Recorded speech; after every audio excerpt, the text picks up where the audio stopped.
രാമ ഹരേ രാമ രാമ രാമ ഹരേ ഹരേ ഹരേ കൃഷ്ണ കൃഷ്ണ കൃഷ്ണ ഹരേ ഹരേ ഹരേ രാമ രാമ രാമ ഹരേ ഹരേ ഹരേ കൃഷ്ണ കൃഷ്ണ കൃഷ്ണ ഹരേ ഹരേ ഹരേ രാമ രാമ രാമ ഹരേ ഹരേ ഹരേ കൃഷ്ണ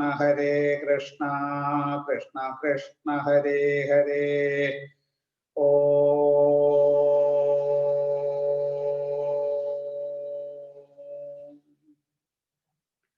ഗുരുബ്രഹ്മ ഗുരുർവിഷ്ണു ഗുരുർദേവോ മഹേശ്വര ഗുരു സാക്ഷാത് പരം ബ്രഹ്മ തസ്മൈ ശ്രീ ഗുരവേ നമഃ.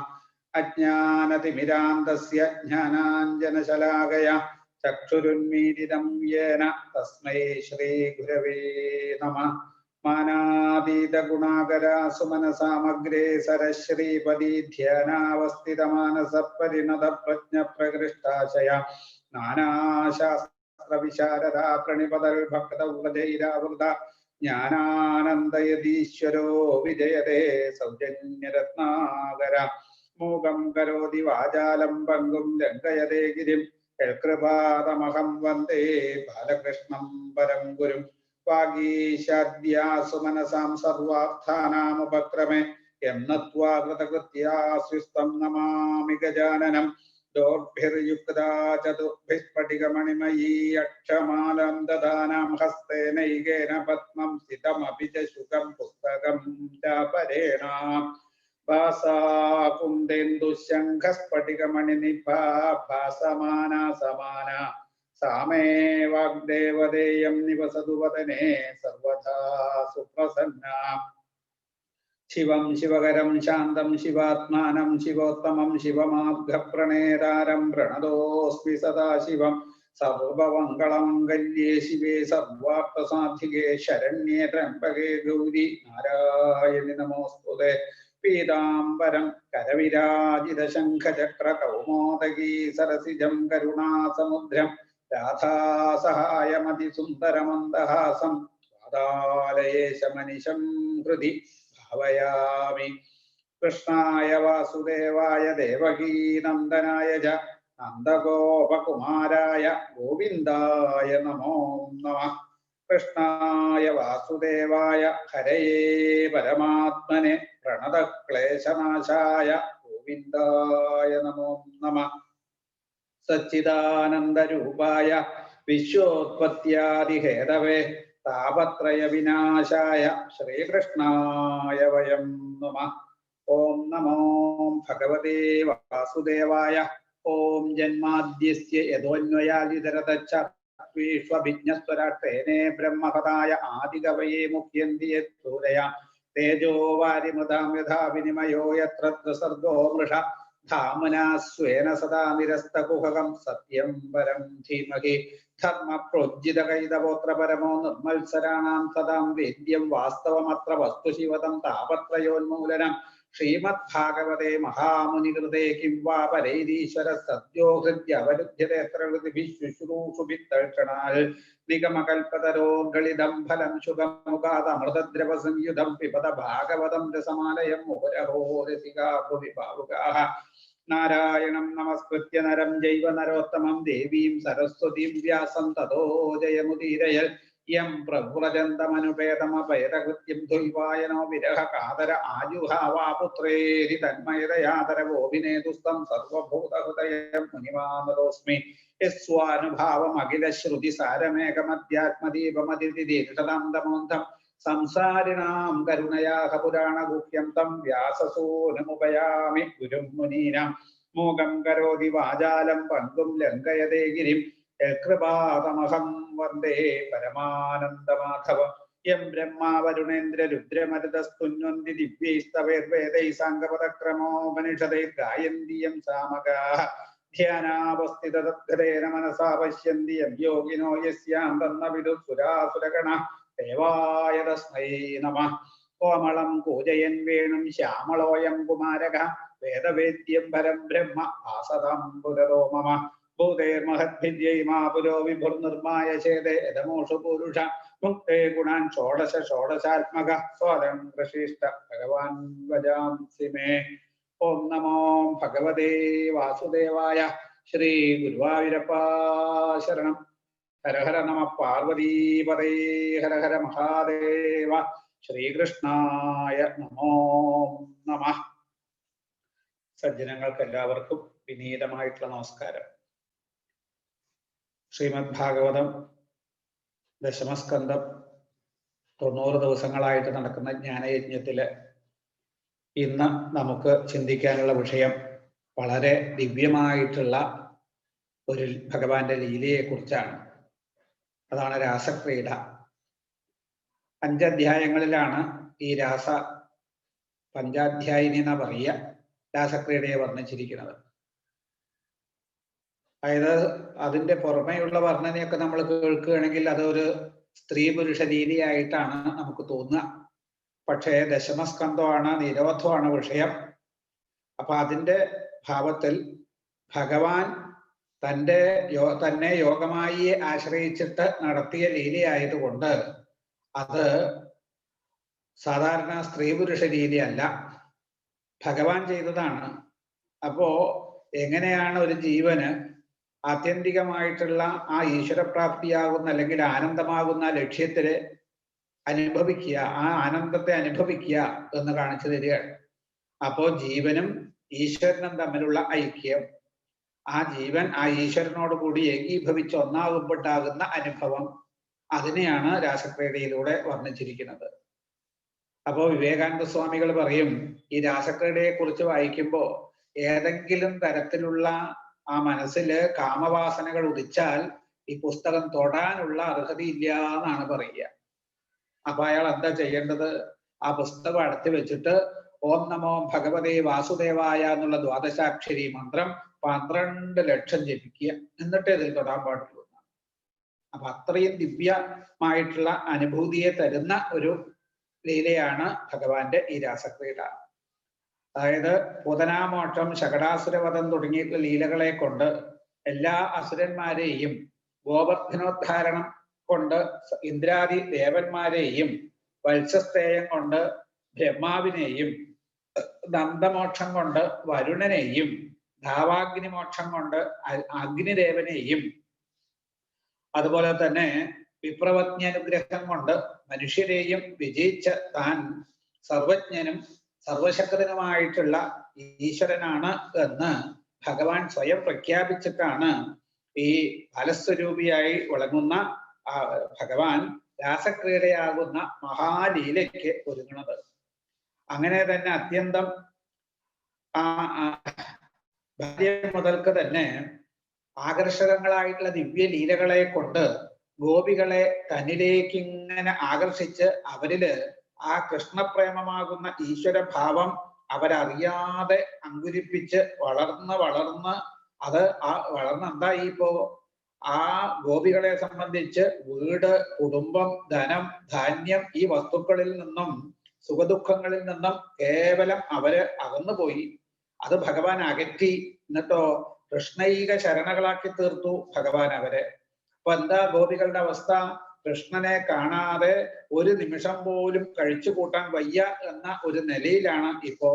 കാളീയമർദ്ദനം കൊണ്ട് ഈ അഹങ്കാരത്തെയും വസ്ത്രാപഹരണം കൊണ്ട് ആ ശരീരാഭിമാനത്തെയും അകറ്റി, വത്സസ്തേയം കൊണ്ട് ഈശ്വരന്റെ സർവാത്മഭാവത്തെ ബോധിപ്പിച്ച് ക്രമേണ ഭക്തിജ്ഞാന വൈരാഗ്യങ്ങൾക്ക് സമ്പൂർണ്ണ ഭാവത്തെ വരുത്തി എല്ലാം മറന്ന് കൃഷ്ണൈക ശരണകളും കൃഷ്ണഭാവം കൊണ്ട് എപ്പോഴും ഉന്മത്തകളും അന്യഭാവത്തിന്റെ സ്ഫുരണം പോലും ഇല്ലാത്തവരാക്കി തീർത്ത് കൃഷ്ണന്റെ പരമ ഐക്യത്തോട് കൂടാതെ ഒരു നിമിഷം പോലും ഇനി ജീവിക്കാൻ വയ്യ എന്ന നില വരുത്തി തീർത്ത ഒരു പുണ്യമായിട്ടുള്ള സാഹചര്യത്തിലാണ് ഗുരു ശിഷ്യനെ നിർവികൽപ്പ ഭാവത്തിലേക്ക് നയിക്കുന്നത് പോലെ ഭഗവാൻ ഗോപികളെ രാസക്രീഡയ്ക്ക് ക്ഷണിക്കുന്നത്. രാസക്രീഡ എന്ന ആ ദിവ്യ ലീല സ്ത്രീ പുരുഷന്മാര് കൂടിച്ചേർന്ന് നടത്തിയ വൈകാരികമായിട്ടുള്ള വിശേഷമാണ്, സംഭവ വിശേഷമാണെന്നൊന്നും ധരിക്കാൻ പാടില്ല. അങ്ങനെ ആരെങ്കിലും ധരിക്കുന്നുണ്ടെങ്കിൽ അതുപോലൊരു മഹാപാപം വേറെ ഇല്ല. പുരാണങ്ങളുടെ കഥകളൊക്കെ നിഗൂഢങ്ങളും വേദാർത്ഥങ്ങളുടെ വിശദീകരണവുമാണ് ഇതിനു മുമ്പ് പല പ്രാവശ്യം പറഞ്ഞിട്ടുണ്ട്. കൂടാതെ ഈ ദശമസ്കന്ധത്തിലെ പ്രതിപാദ്യമായിട്ടുള്ള വിഷയം നിരോധാണ്, ലക്ഷണം നിരോധാണ്. നിരോധം എന്ന ശബ്ദത്തിന് ഈശ്വര സാക്ഷാത്കാരത്തിനുള്ള തടസ്സങ്ങൾ എന്തെല്ലാമാണ് എന്നും അവയെ എങ്ങനെ അകറ്റാമെന്നുമാണ് അവിടെ കാണിച്ചു തരുന്നത്. ഈശ്വര സാക്ഷാത്കാരത്തിന്റെ തടസ്സം അഹങ്കാരവും അതിൽ നിന്നുണ്ടാവുന്ന വികാരങ്ങളുമാണ്. അത് ഭക്തി കൊണ്ടേ അകലൂ എന്നാണ് ആചാര്യന്റെ അഭിപ്രായം. ഭക്തിയോ പ്രേമസ്വരൂപിണിയാണ്. ആ ലൗകിക പ്രേമം സ്വാഭാവികവും ഈശ്വര പ്രേമം നിരുപാധികവുമാണ്. ഇതേ വ്യത്യാസമുള്ളൂ. നിരുപാധികമായിട്ടുള്ള ദിവ്യപ്രേമത്തിന്റെ സ്വരൂപത്തെ സാധാരണ ജനങ്ങൾക്ക് ഊഹിക്കാൻ പോലും കഴിയാത്ത ഭാവത്തിലാണ്. അപ്പൊ ഉപാധികളിലൂടെ വർണ്ണിച്ച് കാണിക്കാനേ നിവൃത്തിയുള്ളൂ. മാതാപിതാക്കന്മാരും പുത്രനും തമ്മിലും അതായത് അച്ഛനമ്മമാരും മകനും, അതുപോലെ സ്നേഹിതന്മാർ തമ്മിലും, നായികാനായകന്മാർ തമ്മിലും, ഗുരുവും ശിഷ്യനും തമ്മിലും ഒക്കെയാണ് സ്വാഭാവിക പ്രേമത്തിന്റെ വളർച്ച. അങ്ങനെയൊക്കെ ഇതിൽ വർണ്ണിച്ച് കാണിച്ചിട്ട് ഉണ്ട്. മറ്റൊരു പദാർത്ഥത്തിൽ കലർത്തി അനുഭവിക്കുമ്പോൾ തന്നെ പഞ്ചസാരയ്ക്ക് മധുരാണ്. അപ്പൊ യാതൊരു പദാർത്ഥത്തിലും കലർത്താതെ പഞ്ചസാരയെ സ്വതേ അനുഭവിക്കുമ്പോ എത്ര വലിയ മധുരമായിരിക്കും. ഇതുപോലെ ഉപാധികളോട് കൂടിച്ചേരുമ്പോ തന്നെ പ്രേമം മധുരമാണ് എന്ന് നമുക്ക് പ്രത്യക്ഷമായിട്ട് അറിയുന്നതാണ്. അപ്പൊ നിരുപാധികം കൂടിയായാലോ ആ കഥ പറയേണ്ടതുണ്ടോ? അതാണ് ഈശ്വര പ്രേമം. അത് മധുരത്തിൽ വെച്ച് മധുരവും ആത്യന്തികം ആസ്വാദ്യതമവും ആണ്. അതിന് യാതൊരു സംശയവുമില്ല. അതിനെ ഉപാധിയിലൂടെ അല്ലാതെ എങ്ങനെ വർണ്ണിക്കാൻ പറ്റും? പ്രേമവർണ്ണനയ്ക്ക് ഏറ്റവും പറ്റിയ ഉപാധി നായിക ഭാവങ്ങളാണ്. അതാണ് രാസക്രീഡയ്ക്ക് മറ്റെല്ലാ ലീലകളെക്കാളും ആസ്വാദ്യതയും ശ്രേഷ്ഠതയും ദിവ്യഭാവവും ഒക്കെ ഉണ്ടായത്. നിരുപാധികമായിട്ടുള്ള ദിവ്യപ്രേമത്തിന്റെ പ്രവാഹമാണ് രാസക്രീഡ, അല്ലാതെ ലൗകികമായ ആ ലൈംഗിക പ്രേമം അല്ല രാസക്രീഡ. ഈ പ്രസ്തുത ലീലയുടെ നായകനായിട്ടുള്ള കൃഷ്ണനിൽ നമുക്ക് രണ്ട് ഭാവേ കാണാൻ പറ്റുള്ളൂ. ഒന്ന് ഒരു ബാലന്റെ ഭാവം, ഒരു കുട്ടി, അത് ബാഹ്യഭാവമാണ്. മറ്റൊന്ന് സർവശക്തനും ഗുണാതീതനുമായിട്ടുള്ള ഈശ്വരൻ, അത് ആന്തരഭാവമാണ്. ഇതിൽ ഏതു ഭാവത്തിലൂടെ നമുക്ക് രാസക്രീഡയിൽ വൈകാരികമായിട്ടുള്ള ചേഷ്ടകളെ ബോധിക്കാൻ പറ്റും? ഒരു കുട്ടിയിൽ വൈകാരികമായിട്ടുള്ള ചേഷ്ടകളെ ബോധിക്കാൻ പറ്റുമോ? ഈശ്വരന്റെ വൈകാരികതയെ നമുക്ക് ആരോപിക്കാൻ പറ്റുമോ? പറ്റില്ല. അപ്പോ അതായത് ഈ കുഞ്ഞുകുട്ടിയായിട്ട് ആ ബാലഭാവത്തില് ഒട്ടേറെ യുവതികളെ രമിപ്പിച്ചു എന്നും ആ ബാലനില് പ്രൗഢകളായിട്ട് അസംഖ്യം സ്ത്രീകള് അനുരക്തകളായിട്ട് ഒരേ സമയത്ത് രമിച്ചു എന്നും ആ പ്രസ്തുത ബാലനെ കാണാതായ സമയത്ത് ആ പ്രൗഢകളായിട്ടുള്ള യുവതികള് വിരഹ താപം കൊണ്ട് ദുഃഖികളായി എന്നും പറഞ്ഞാൽ അത് ആർക്കെങ്കിലും വിശ്വസിക്കാൻ പറ്റുമോ? അങ്ങനെ തന്നെ നാമരൂപങ്ങളിൽ നിന്നും ഗുണധർമ്മങ്ങളിൽ നിന്നും അതീതനും ആത്മാരാമനും സർവ അന്ത്യധ്യാമിയുമായിട്ടുള്ള ഈശ്വരൻ പ്രാകൃതമായിട്ടുള്ള ശരീരധർമ്മത്തിൽ ലഭിച്ചുവെന്ന് പറയുന്നതും അയുക്തമാണ്. അപ്പൊ പിന്നെ എവിടെയാണ് രാസക്രീഡയിൽ ദാമ്പത്യലീല? അതാണ് ദിവ്യപ്രേമത്തിന്റെ പ്രവാഹമാണ് രാസക്രീഡ എന്ന് പറഞ്ഞതിന്റെ താല്പര്യം. കൃഷ്ണനോട് കൂടിച്ചേർന്നുള്ള അഭേദാനുഭൂതിയാണ് ഗോപികമാർ അനുഭവിച്ചത്. അതിനെ തന്നെയാണ് ശാസ്ത്രത്തില് നിർവികൽപഭാവം എന്ന് പറയുന്നത്. രാസക്രീഡ അനുഭവിച്ച ഗോപികളുടെ ഭർത്താക്കന്മാർക്ക് അവരുടെ ഭാര്യമാരെ അവിടെ തന്നെ ഉള്ളതായിട്ടാണ് തോന്നിയിട്ടുള്ളത്. അത് ആ ഭാഗവതത്തിൽ ആചാര്യൻ തന്നെ പറയുന്നുണ്ട്. എന്താ അതിന്റെ അർത്ഥം? ഗോപന്മാര് തങ്ങളുടെ ഭാര്യമാരായിട്ട് കണ്ടിരുന്നത് ശരീരത്തെയാണ്. ഈശ്വരനോട് ചേരലാകുന്ന രാസക്രീഡയ്ക്ക് പോയത് ശരീരമല്ല, ജീവന. അതല്ലേ എന്ന് മനസ്സിലാക്കേണ്ടത്. അപ്പോ രാസക്രീഡ എന്നത് സ്ത്രീയും പുരുഷനും ചേർന്നുള്ള ഒരു ലീലയല്ല, കളിയല്ല. ജീവനും ഈശ്വരനും ചേർന്നുള്ള ലീലയാണ്. അതാണ് വ്യക്തമാകുന്നത്. ഇതിനൊക്കെ പുറമെ ഗോപികൾക്ക് വേണ്ടതായിട്ടുള്ള ഭക്തിജ്ഞാന വൈരാഗ്യങ്ങൾ വളർത്തി തന്റെ ദിവ്യഭാവം കൊണ്ട് സമ്പൂർണമായിട്ട് അവരെ ആകർഷിച്ചിട്ടുണ്ടായിരുന്നു ഭഗവാൻ. ഗുരു ശിഷ്യന്മാരെ ആകർഷിക്കുന്നത് ദിവ്യത്വം കൊണ്ടാണ്. എന്നാൽ ഒരു കാമുകൻ കാമുകിയെ ആകർഷിക്കുന്നത് ശരീരഭംഗി കൊണ്ടും ശൃംഗാരഭാവങ്ങളെ കൊണ്ടുമാണ്. ഭഗവാൻ ഗോപികളെ ആകർഷിച്ചത് തന്റെ ദിവ്യത്വം കൊണ്ടാണ്. അത് മുമ്പിലുള്ള ലീലകളെ കൊണ്ട് അവർക്ക് ഈശ്വര സാക്ഷാത്കാരത്തിനുള്ള തടസ്സങ്ങളെ സമ്പൂർണമായിട്ട് അകറ്റി എന്നതും നമുക്ക് മനസ്സിലായ കാര്യമാണ്. അപ്പൊ ഇവിടെ ഒരു ജീവനെയാണ് ഗോപസ്ത്രീയായിട്ട് ചിത്രീകരിച്ചിരിക്കുന്നത്. ജീവന്മാര് അനേകവും ഈശ്വരൻ ഏകനുമാണ്. ആ കാരണത്താൽ ഗോപികള് അസംഖ്യവും കൃഷ്ണൻ ഒന്ന് മാത്രമായിട്ട് തീർന്നു. ഈ വെളിച്ചത്തിലൂടെ നോക്കുമ്പോ പരമകാഷ്ഠയെ പ്രാപിച്ച ഈശ്വരപ്രേമം കൊണ്ട് ശുദ്ധി വന്ന ജീവൻ ഈശ്വരനെ കണ്ട് ഈശ്വരനോട് കൂടിച്ചേർന്ന് അഭേദമായിട്ടുള്ള അനുഭവത്തെ അനുഭവിക്കലാണ് ജീവേശ്വര ഐക്യ സ്വരൂപമായിട്ട് നിർവികൽപ്പ സമാധിയാണ് രാസക്രീഡ. അതാണ് രാസക്രീഡയുടെ അപ്രമേയമായിട്ടുള്ള മാഹാത്മ്യം. ഏതായാലും ജീവേശ്വര ഭാവത്തെ മറന്ന് സ്ത്രീ പുരുഷ ഭാവത്തോടെ ദിവ്യമായിട്ടുള്ള രാസക്രീഡയെ സ്മരിക്കുന്നത് പോലും പാപമാണ്. അതുകൊണ്ട് രാസക്രീഡ ശ്രവണത്തിന് മുമ്പ് തന്നെ, ഈ രാസക്രീഡ കേൾക്കുന്നതിന് മുമ്പ് തന്നെ അതിന്റെ ദിവ്യത്വത്തെയും ജീവേശ്വര ഐക്യമാകുന്ന സ്വരൂപത്തെയും നമ്മൾ ബോധ്യപ്പെടണം. ജീവൻ ഈശ്വരനോട് ഇങ്ങനെ സമീപിക്കണം എന്നതാണ് ഗോപികളുടെ ഭാവത്തിലൂടെ കാണിച്ചു തന്നിരിക്കുന്നത്. അപ്പൊ രാസക്രീഡ ആ തരത്തില് നമ്മൾ ചിന്തിക്കാൻ പാടുള്ളൂ. അല്ലെങ്കിൽ അത്യപകടമായിട്ട് അതിന് തീരുക. പലരും ഇപ്പൊ അങ്ങനെയല്ല ചെയ്യുന്നത് എന്നാണ്. ഒക്കെ അതിന്റെ ബാഹ്യമായിട്ടുള്ള അതായത് അവിടെ വർണ്ണിച്ചിരിക്കുന്ന ബാഹ്യമായിട്ടുള്ള ഭാവത്തെ മാത്രമേ പറയുള്ളൂ എന്നാണ്. അങ്ങനെ പറഞ്ഞാൽ നിരോധം എന്ന ലക്ഷണത്തില് നമ്മൾ എത്തില്ല. ആ മനസ്സ് ബാഹ്യമായിട്ടുള്ള ഭാവത്തിലേക്കാണ് പോവുക. മനസ്സ് ആന്തരികമായിട്ടുള്ള ഭാവത്തിലേക്ക് വരണം. അപ്പൊ അത് മനസ്സിലാക്കിയിട്ട് വേണം ഭാഗവതത്തെ. അതുകൊണ്ടാണ് ഭാഗവതത്തിന് 10 ലക്ഷണങ്ങൾ പറഞ്ഞിരിക്കുന്നത്. ലക്ഷണങ്ങൾ ലക്ഷ്യത്തെ സാധൂകരിക്കാൻ വേണ്ടിയിട്ടാണ്, ലക്ഷ്യത്തിലെത്താൻ വേണ്ടിയിട്ടാണ്.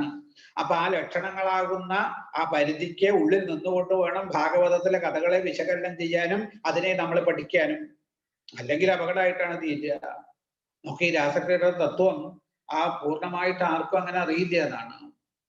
കാശിയില് പണ്ഡിതന്മാരുടെ ഇടയില് ആ രാസക്രീഡയെ കുറിച്ച് ഇങ്ങനെ ഒരു സംശയം ഉണ്ടായി എന്നാണ്. അപ്പോ അവർക്കത് നിവാരണം ചെയ്യാൻ കഴിയുന്നില്ല. നമുക്ക് എന്താ ഈ രാസക്രീഡ? രാസായ ക്രീഡ, രാസക്രീഡ. അതായത് ഈ രാസം തൈത്തിരീയ ഉപനിഷത്തില് രാസം എന്നുള്ളത് രസസംബന്ധി രാസം എന്നാണ്. രസം എന്ന് വെച്ചാൽ എന്താ? തൈത്തിരീയ ഉപനിഷത്തിൽ പറഞ്ഞിരിക്കുന്നത് രസോ വൈസ, അവൻ രസസ്വരൂപനാണ്. ആര്? ആത്മാവ്. അപ്പൊ ആത്മാനന്ദാനുഭൂതിയെ നൽകി അനുഗ്രഹിക്കുക, അതാണ് രാസക്രീഡ. അപ്പൊ ഈ രാസക്രീഡയുടെ തത്വത്തെ കുറിച്ച് പണ്ഡിതന്മാർക്ക് തന്നെ ശരിക്കും ബോധിക്കാൻ കഴിയാണ്ട് വന്നപ്പോ ആ കാശിയിലുള്ള പണ്ഡിതന്മാരൊക്കെ കൂടി ഒരു തീരുമാനത്തിലെത്തി എന്നാണ്. എന്താ തീരുമാനത്തിയത്? കാശി വിശ്വനാഥനോട് തന്നെ നമുക്ക് ചോദിക്കാമെന്നാണ്. കാശിയിലൊക്കെ ഈ രാത്രി ഒരു പൂജയൊക്കെ കഴിഞ്ഞാൽ വിശ്വനാഥനെ കിടത്തി ഉറക്കും, വീടൊക്കെ വെച്ച് അതില്. അപ്പോ അവര് ആ കിടത്തി ഉറക്കാൻ പോണ സമയത്ത് നടയടയ്ക്കുന്നതിന് മുന്നായിട്ട് പണ്ഡിതന്മാര് രാസക്രീഡയുടെ താല്പര്യം മനസ്സിലായില്ല, അതൊന്ന് ബോധ്യപ്പെടുത്തി തരണം എന്ന് പറഞ്ഞ് ഒരു കുറിപ്പ് അവിടെ ആ ഭഗവാന്റെ പീഠത്തിന് മുമ്പിൽ എഴുതി വെച്ചിട്ടാണ് നടയടച്ചത്. എന്റെ ഗുരുനാഥൻ പറയുന്ന കേട്ട കഥയാണ്. അപ്പോ അത് കഴിഞ്ഞ് പിറ്റേന്ന് രാവിലെ നട തുറന്ന് നോക്കുമ്പോ അതില് ആ കുറിപ്പില് മറുപടിയും ഭഗവാൻ എഴുതി വെച്ചിരിക്കുന്നു എന്നാണ് പരമേശ്വരൻ. എന്താ എഴുതി വെച്ചിരിക്കുന്നത്? ഈ രാസക്രീഡയെ കുറിച്ച് അധികം ആർക്കും അറിയൊന്നുമില്ല. എഴുതിയ വ്യാസന് പോലും മുഴുവൻ അറിയും തോന്നുന്നില്ല. എന്താ? അഹം വേത്മി ശുഗോ വേത്തി വ്യാസോ വേത്തിന വേത്തി വാ ശ്രീധര സകലം വേത്തി നരസിംഹ പ്രസാദത. അതായത് പരമേശ്വരനായ കാശി വിശ്വനാഥൻ അറിയാം രാസക്രീഡയുടെ തത്വം, പിന്നെ ശുഗനറിയാം, വ്യാസന് മുഴുവൻ അറിയുമെന്ന് വെച്ചില്ല, കുറച്ചറിയാം, അത്രയേ ഉള്ളൂ. വേത്തിന വേത്തിവ പിന്നെ ഒരാൾക്കറിയും. ആർക്ക്? ഭാഗവതത്തിന് വ്യാഖ്യാനം എഴുതിയ ശ്രീധരാചാര്യ സ്വാമികൾ എന്നാണ്. അദ്ദേഹത്തിന്റെ വ്യാഖ്യാനാണ് ലോകപ്രസിദ്ധമായിട്ടുള്ള വ്യാഖ്യാനം. അദ്ദേഹത്തിന് അറിയാം. അത് വെറുതെ അല്ല, അദ്ദേഹത്തിന് അറിഞ്ഞത് അദ്ദേഹത്തിന്റെ മിടുക്കുകൊണ്ടല്ല. പിന്നെയോ അദ്ദേഹം നരസിംഹമൂർത്തിയുടെ ഉപാസകനാ. അപ്പൊ നരസിംഹ ഭഗവാന്റെ പ്രസാദം കൊണ്ടാണ് അദ്ദേഹത്തിന് അതറിയാൻ കഴിഞ്ഞത്. അത് ഈ ഗുരുവായൂർ ദേവസ്ഥന്റെ പുസ്തകത്തില് ശ്രുതിഗീത വർണ്ണിക്കുമ്പോൾ ഇദ്ദേഹത്തിന്റെ വകയായിട്ടൊരു ശ്രുതിഗീതയുണ്ട്. അതും കുറച്ച് പഴയ പുസ്തകങ്ങളിൽ കാണും, അതും കൊടുത്തിട്ടുണ്ട് അതിൽ എന്നാണ്. അതിലൊക്കെ അവസാനം നരസിംഹനെ നമസ്കരിച്ചുകൊണ്ട്, നരസിംഹ സ്വരൂപത്തെ നമസ്കരിച്ചുകൊണ്ടാണ് അദ്ദേഹത്തിന്റെ ഓരോ ശ്ലോകങ്ങളെയും വർണ്ണിക്കുന്നത് എന്നാണ്. അപ്പൊ നരസിംഹ ഭഗവാന്റെ പ്രസാദം കൊണ്ട് ശ്രീധരാചാര്യർക്കും അറിയാം, വേറെ ആർക്കും അറിയില്ല എന്നാണ്. അപ്പോ എഴുതിയ വ്യാസന് തന്നെ അറിയാൻ മുഴുവനായിട്ട് കഴിഞ്ഞിട്ടില്ല എന്ന നിലയ്ക്ക് നമ്മൾ നമ്മുടെ ബുദ്ധി കൊണ്ട് ആലോചിച്ചാൽ നമുക്ക് ഇങ്ങനെ ഈ വേണ്ടാത്തതല്ലേ തോന്നുള്ളൂ. അപ്പൊ അതുകൊണ്ട് അത് മുഴുവൻ അതിന്റെ താല്പര്യം ശരിയായിട്ട് അറിഞ്ഞെന്ന് നമുക്ക് പറയാൻ പറ്റുമോ? അപ്പൊ അതിന്റെ താല്പര്യം ജീവേശ്വര ഐക്യമാണ്, അതിനെ കാണിച്ചു തരാനാണ്. ഇവിടെ അതില് ഈ സംശയമൊന്നും തോന്നാതിരിക്കാൻ വേണ്ടിയിട്ടാണ് രാസക്രീഡ ആരംഭിക്കുമ്പോ തന്നെ ഒരു വാക്ക് പറയുന്നുണ്ട് അവിടെ. ഭഗവാനെ പല വിശേഷണങ്ങളും കൊടുത്തിട്ടാണ് ഓരോ അധ്യായത്തിലും അതായത് ഭഗവാനെ അഭിസംബോധന ചെയ്യുന്നത്, ഓരോ വിശേഷണങ്ങളിലൂടെയാണ്. ഇവിടെ അങ്ങനെയല്ല, നേരിട്ട് ഭഗവാൻ അപിതാരാത്രി ശരദോത്ഫുല്ല മല്ലിക വീക്ഷ്യരന്തും മനശ്ചക്രേ യോഗമായാമുപാചൃത. ഭഗവാൻ എന്നാണ് സംബോധന. എന്താ ഈ ഭഗവാൻ എന്ന് വെച്ചാല് അതിനൊക്കെ ഒരുപാട് അർത്ഥങ്ങളുണ്ട്. അതായത് ഉൽപ്പത്തിഞ്ച വിനാശംച ഭൂതാനാം ആഗതിംഗതിം വേത്തി വിദ്യാ അവിദ്യാംച സവാച്യോ ഭഗവാനിധി. ഈ പ്രപഞ്ചത്തിന്റെ ഉൽപ്പത്തി, സ്ഥിതി, നാശം, ഈ ഇവിടെയുള്ള ഭൂതങ്ങളുടെ ആ വരവും നിലനിൽപ്പും നാശവും അതിനെ കുറിച്ചൊക്കെ അവിദ്യ ഇതിനെയൊക്കെ അറിയുന്ന ആളാണ് ഭഗവാൻ എന്നാണ്. പിന്നെ ഐശ്വര്യസ്യ സമഗ്രസ്യ വീര്യസ്യ യശസ്ശ്രിയ ജ്ഞാന വൈരാഗ്യോച്ചൈവ ഷണ്ണാം ഭഗ ഇരീരിത എന്നാണ് ഈ ഭഗൻ എന്നുള്ള ശബ്ദത്തിനർത്ഥം. 6 ഗുണങ്ങൾ എന്നാണ്. അപ്പൊ അതിന്റെ പൂർണ്ണതയുള്ള ആളാണ് ആര്? ഭഗവാൻ. അപ്പൊ അങ്ങനെയുള്ള ഭഗവാനാണ് എന്താ ഒരു രാത്രിയില് ആ രാത്രി എന്നാണ്. അതായത് ആ ഭഗവാൻ ഈ യോഗമായി ആശ്രയിച്ചിട്ട്, ഇവിടെ പറയണത് തന്നെ ആ മായയുടെ ഭാവത്തെ ശരിക്കും മനസ്സിലാക്കാൻ പറ്റും അല്ലേ? ആ രാത്രി ശരദോത്ഫുല്ല മല്ലിക, അതായത് ശരൽക്കാലത്ത് വിരിഞ്ഞു നിൽക്കുന്ന മല്ലികപ്പൂക്കളുള്ള ഒരു രാത്രിയിൽ. ശരൽക്കാലത്ത് ഒരിക്കലും മല്ലികപ്പൂ വിരിയാറില്ല, പക്ഷെ ഇവിടെ വിരിഞ്ഞു എന്നാണ്. എന്താ കാരണം? ഇത് ഭഗവാന്റെ ദിവ്യമായിട്ടുള്ള ലീലയാ. യോഗമായി ആശ്രയിച്ചിട്ടാണ് ഭഗവാൻ ലീലയാടിയത്. അപ്പൊ അതും മായാലീലയാണ് എന്ന് കാണിച്ചു തരികയാണ്. എന്നിട്ടോ ആ ഭഗവാൻ ആ യോഗമായി ആശ്രയിച്ചിട്ട് ഗോപികമാരോട് കൂടിയിട്ട് അങ്ങ് കളിക്കാൻ തീരുമാനിക്കുകയാണ് എന്നാണ്.